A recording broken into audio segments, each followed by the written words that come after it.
Hi అందరికీ, అందరూ ఎలా ఉన్నారు? నేనైతే చాలా బాగున్నాను. మీరందరూ ఎలా ఉన్నారో నాకు కంపల్సరీగా కామెంట్ సెక్షన్లో అయితే తెలియచేయండి. ఈరోజు మన వీడియో వచ్చేసి పచ్చి రొయ్యలు వంకాయ అన్నమాట. సో ఈరోజు పచ్చి రొయ్యలు తీసుకొచ్చారనేసి అందులో వంకాయ అయితే వేసి వండుతున్నాను అన్నమాట అండి. పచ్చి రొయ్యలు చూసారా అంత మిలమిల మెరుస్తున్నాయో. వైట్ ప్రాన్స్ అయితే చాలా బాగుంటాయి. ఎర్ర రొయ్య కంటే తెల్ల రొయ్య చాలా టేస్ట్ అంట. ఎందుకంటే ఎర్ర రొయ్య స్మెల్ ఎక్కువ వస్తుంది, టేస్ట్ తక్కువ ఉంటుంది. అదే తెల్ల రొయ్య అనుకోండి, స్మెల్ రాదు కానీ టేస్ట్ అయితే సూపర్ ఉంటుంది అన్నమాట. నేనైతే ఇంకా వంట అయితే స్టార్ట్ చేస్తాను. సో ఆనియన్స్ చాప్ చేసుకుని శుభ్రంగా వేపేసుకుంటూ అందులో సాల్ట్ కామన్గా వేసుకునేది. ఫస్ట్ అయితే నేను సాల్ట్ అయితే వేసేస్తాను, ఎందుకంటే మంచి కలర్తో అయితే వేగుతాయి కాబట్టి. ఫుల్గా అయితే ఆనియన్స్ని ఫ్రై చేసేసుకుంటున్నాను అన్నమాట. అదిగోండి చూసారు కదా, సాల్ట్ కూడా వేసేస్తున్నాను. వేసేసాక బాగా ఫ్రై చేసేసుకుంటాను. బాగా ఫ్రై అయ్యాక అప్పుడు వంకాయలను అయితే వేసుకుంటాను. రేట్లు ఇంకా తగ్గలేదండి బాబు. వెజిటేబుల్స్ రేట్లు ఎప్పుడు తగ్గుతాయో ఏంటో తెలియదు కానీ ఫుల్ అమ్మో మంచి రేట్ల మీద ఉన్నాయి.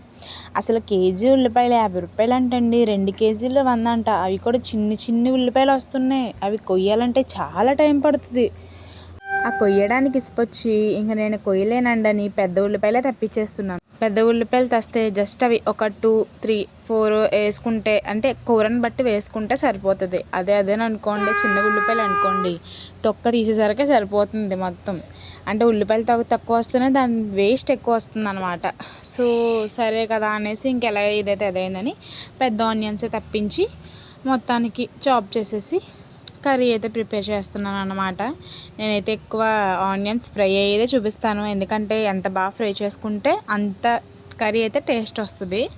సో ఫ్రై అయిపోయినాయి. రాజేష్ గారు తెచ్చిన ఈరోగా వంకాయలు కూడా నేను కోసేసి పక్కన అయితే పెట్టేసుకున్నాను. అవి కర్రీలో అయితే వేసేసి శుభ్రంగా నీట్గా కట్ చేసుకుని వాటర్లో వేయాలి. వాటర్లో ఖచ్చితంగా సాల్ట్ వేసుకోవాలండి, అవి రంగు చేంజ్ అయిపోతాయి అన్నమాట. నేనైతే తెల్ల వంకాయలే వేస్తాను, గుత్తి వంకాయకి మాత్రమే బ్లాక్ వేస్తాను. ఇందులో అయితే మట్టికి తెల్లవే వేస్తానన్నమాట. చాలా టేస్ట్గా ఉంటాయి. ఇవి ఉత్తి వండుకొని టమాటా కూడా వేసుకుంటే చాలా బాగుంటాయి. అందుకే ఎక్కువ నేను ఇందులో అయితే వంకాయ అయితే వైట్దే వేస్తాను. ఓన్లీ గుత్తి వంకాయకి మాత్రమే బ్లాక్ వేస్తాను. నీట్గా కడిగేసుకుని సాల్ట్ అది వేసిన వాటర్లో ఉంచేసుకోవాలి, అంటే కర్రీలో వేసుకునే వరకు ఇలాగ బ్లాక్ అవ్వకుండా ఉంటే. వేసేసుకున్నాక శుభ్రంగా మగ్గనివ్వాలన్నమాట. ఏ వెజిటేబుల్ అయినా ఆనియన్స్లో వేసాక ఫుల్గా మగ్గనిస్తే అవి ఆయిల్లో కొంచెం మెల్ట్ అయినట్టు అయ్యి బాగా ఫ్రై అవుతాయి అన్నమాట. చాలా టేస్ట్ వస్తుంది కర్రీకి అయితే. ఈ వంకాయ కూరకి అయితే కొంచెం ఆయిల్ ఎక్కువ వేసుకోవాలి, చాలా బాగుంటుంది. నాకు ఫేవరెట్ అంటే వంకాయ ఒకటి, బంగాళదుంప, ఈ రెండు చాలా ఇష్టం అండి. కానీ కాంబినేషన్ తిన్నానంటే నాకు అస్సలు పడదు. తెలియదు ఏముందండి, గ్యాస్ ప్రాబ్లమ్స్, వేడి చేసి పెయిన్ రావడము స్టమక్లో, సో ఇలాంటివన్నీ వస్తూ ఉంటాయి. సో నేను చాలా వరకు వీటికి దూరంగా అయితే ఉంటాను. కానీ ఎంత దూరంగా ఉన్నా కానీ ఏదో ఒకటి తినాలనిపిస్తుంటుంది కదా, కానీ తప్పక ఇలాంటి టైమ్స్లో ఒక్కొక్కసారి తెచ్చుకొని తింటూ ఉంటాం అన్నమాట. అసలే ఈరోజు వర్షం అయితే పడుతుంది లైన్గా, ఒక 3-4 డేస్ నుంచి పడుతూనే ఉంది. చల్లగా ఉంది కదా అని వంకాయ పచ్చడి వండుకుందామని ఫిక్స్ అయిపోయాం అన్నమాట. అందుకు బాగా ఈరోజు కర్రీ బాగా సెట్ అవ్వాలని మంచి స్పైసీగా అయితే వండేస్తాను, బాగా తినేయాలన్నమాట.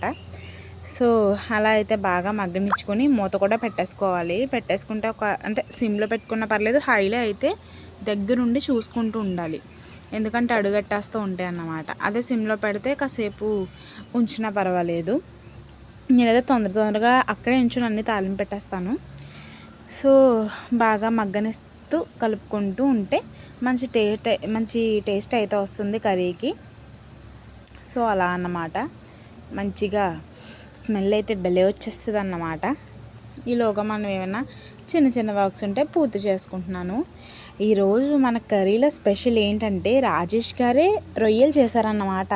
ఆయన చేతితో ఈవేళ రొయ్యలు అయితే చేయించాను. నిజంగా అంటే బాగా హెల్ప్ చేస్తారనుకోండి, కానీ ఆయన ప్రాన్స్ చేశారు. అంటే ఎప్పుడు చేయలేదు, మా పెళ్ళైన కానీ ఇదే ఫస్ట్ టైం అనమాట చేయడం. చాలా హ్యాపీ అనిపిస్తుంది ఏదన్నా హెల్ప్ చేస్తే. అమ్మో మా హస్బెండ్ చేశారు అని అనిపిస్తుంటుంది, కానీ ఈయనైతే ఎక్కువగా చేస్తూనే ఉంటారు హెల్ప్.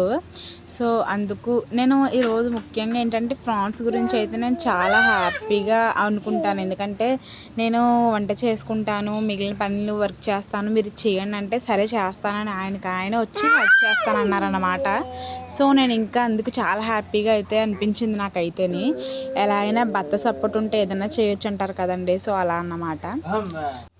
కర్రీ అవ్వకుండానే అయిపోయినట్టయితే కనిపిస్తుంది, ఎందుకంటే మంచి కారంగా మంచి కలర్ఫుల్గా అయితే కనిపిస్తుంది, కానీ ఇంకా అవ్వలేదు. దగ్గరికి అయితే మగ్గించాను అంతే. సో అందులో వాటర్ అయితే వేసుకుని ఇంకా చాలా ప్రాసెస్ ఉంటుంది అనుకోండి. ఇంకా మసాలా అవి వేయడం చేయాలి. సో ఇప్పుడే అంత బ్యూటిఫుల్గా కనిపిస్తుంది, అంటే కర్రీ అయ్యాక ఇంకా అంత బ్యూటిఫుల్గా కనిపిస్తుందో చూడాలి. వాటర్ అయితే సరిపడంత వేసేసుకుని ఫుల్గా కలిపేసుకుని మూత పెట్టేస్తే ఇలాగా మగ్గుతూ ఉంటాయి అన్నమాట. తర్వాత మసాలా అవి ప్రిపేర్ చేసుకున్నాను. నేను చేసుకున్న మసాలాలు ఉంటాయండి, నేను పొడులు అయితే చేసుకొని పెట్టుకుంటూ ఉంటాను అన్నమాట. సో అప్పటికప్పుడు నూరుకోవాలనుకుంటే ఒక్కొక్కసారి అవుతుంది, ఒక్కొక్కసారి అవ్వదని ఒక్కొక్కసారి ఇన్స్టెంట్ పొడి అయితే చేసేసుకొని ఇంట్లో పెట్టుకొని అదైతే వేసేస్తూ ఉంటాను. మా పాప చూసారు అసలు ఎలా అరుస్తుందో, ఫుల్గా అరుస్తుంది అన్నమాట. నన్ను అసలు అంటే వీడియో అయితే ఎలాగైనా తీసేయచ్చు, కానీ దానికి మళ్ళీ వాయిస్ ఓవర్ ఇచ్చి ఎడిటింగ్ చేయాలంటే కొంచెం కష్టమవుతుంది కదా. సో మా పిల్ల అయితే అస్సలు ఎడిటింగ్ చేయనివ్వదండి, ఏదో ఒకటి మాట్లాడుతూనే ఉంటుంది. అస్సలు నన్ను అయితే వాయిస్ ఓవర్ ఇవ్వనివ్వదు. మెయిన్ తను ఇంకా అరుస్తూనే ఉంటుంది అన్నమాట. నేను కరెక్ట్గా మాట్లాడినప్పుడే అరుస్తుంది ఏంటో మా పాప. సో చిన్నపిల్లలు కదా, ఇంకా అంతే అనుకోవాలి. సో పెద్ద పెద్ద కేకలేసి మంచి గత్తరైతే చేస్తుంది. అలాగే వీడియోస్ తీసుకుంటూ ఎడిటింగ్ చేస్తున్నానండి. తీసే వాళ్ళకి తప్ప మా బాధలు ఎవ్వరికీ తెలియవు, ఎందుకంటే వీడియోస్ తీసి ఎడిటింగ్ చేసే వాళ్ళకే తెలుస్తుంది.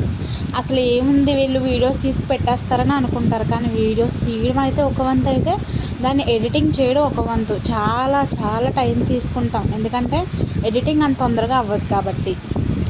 సో మన కర్రీ అయితే దాదాపుగా దగ్గరికి అయితే వచ్చేసింది. మనమైతే ఎన్నో ఊసులు చెప్పుకుంటాము, ఈ కర్రీ చూడకపోతే అంతే. ఇంకా చూస్తారు కదా, కర్రీ అయితే మంచి దగ్గరికి అయితే అయిపోతుంది. నేను పడాలు ప్రిపేర్ చేసుకుంటానని చెప్పాను కదా, ఏమి ఉండదండి, చాలా సింపుల్గా.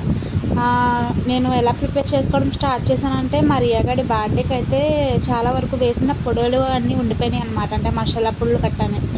అవి అయితే నేను తీసుకుని వేయడం స్టార్ట్ చేశాను, ఇవే బాగున్నాయి కదా అనేసి అలా అయితే మొదలుపెట్టాను అనమాట. ఏమున్నాయి, ధనియాలు, చెక్కలు, లవంగాలు, ఇవన్నీ యాలకులు, ఇలాచి, ఇవన్నీ అయితే పొడులు చేసుకుని పొడులను పక్కన అయితే పెట్టుకుంటాను. సో అవన్నీ మామూలుగా నాన్ వెజ్ ఉన్నప్పుడు అందులో వేస్తాను అన్నమాట. మన అలా పొడులు చేసుకు వేసుకోవడం వల్ల కూడా నీసు వాసన కానీ ఇలాంటిది రాదండి. చాలామంది మసాలాలు అవి చేయలేక నవ్వలేక చాలామంది చికెన్ మసాలా అయితే వేసుకుంటారు. అలా వేసుకోవడం వల్ల నీసు వాసన కానీ ఇలా అనిపిస్తూ ఉంటుంది. ఇలాగ ఖచ్చితంగా పొడాలు అయితే ట్రై చేసి చూడండి, చాలా అంటే చాలా బాగుంటుంది. మెయిన్ మీకు స్మెల్ అనేది రాదన్నమాట. సో ఇవే అన్నమాట పొడాలు. చాలా అంటే చాలా సింపుల్ చేసుకోవడం, చానాలు నిలవ ఉంటాయి. మీరు చానాలు కూడా అలా స్టోర్ చేసుకోవచ్చు. ఇది ఇంచుమించు ఒక 6 months అలా స్టోర్ చేసుకోవచ్చు అన్నమాట. నేనైతే బాక్స్ ఫుల్గా అయితే చేస్తాను, ఎందుకంటే పెట్టుకుంటే అలా పనికొస్తూ ఉంటాయి కదా చాలా వరకు అనేసి. ఒక 6 months అయితే కాదు, కానీ ఒక 5 months అలా అయితే స్టోర్ చేసుకుంటాను అనమాట, ఇంచుమించు ఒకే దగ్గర. ఇది కొంచెం అది కొంచెం మొత్తం కలిపితే ఒక స్పూన్కి సగం, అంటే అర స్పూన్ వేసుకుంటే సరిపోతుంది అనమాట. అంటే ఎక్కువ వేసుకున్నా సరే మనకి విపరీతమైన వేడి చేస్తుంది కాబట్టి సగం వేసుకుంటేనే మంచి ఫ్లేవర్కి ఫ్లేవర్, మంచి టేస్ట్కి టేస్ట్ కూడా వస్తుంది. చాలా అంటే చాలా బాగుంటుంది. ఈరోజు సండే అనమాట అండి, నేనైతే చర్చ్కి వెళ్ళడమే మానేశాను. చాలా పాపాత్మురాలను అయితే అయిపోతున్నాను, ఎందుకంటే మా చర్చ్ ఎర్లీ మార్నింగ్ పెడుతున్నారు, దానివల్ల నాకైతే కుదరక వెళ్ళట్లేదు అన్నమాట. సో ఈరోజు సండే వ్లాగ్ నేను ఎప్పుడు పోస్ట్ చేస్తానో తెలియదు, అంటే పాపతో ఎడిటింగ్ అవ్వాలి కదా. సో అవన్నీ చూసుకుని మీకు పోస్ట్ చేస్తాను, కానీ పైన వాటికి టైటిల్ సండే అనే పెడతానులేండి. పక్కన అన్నం కూడా అయిపోతుంది, చేస్తాను. మన కర్రీ కూడా అయిపోయింది. తిని చెప్పడానికి నేనైతే బాగాలేదు. సో నేను ఫ్రెష్ అయ్యి అప్పుడు తిన్నటప్పుడు వీడియో తీస్తే కనుక కంపల్సరీగా పోస్ట్ చేస్తాను. ఓకే, కర్రీ అయితే సూపర్ వచ్చిందన్నమాట. ఎవరైనా ట్రై చేయకపోతే ట్రై చేయండి. మన Riya vlogs official channel subscribe చేయండి. Thank you for watching.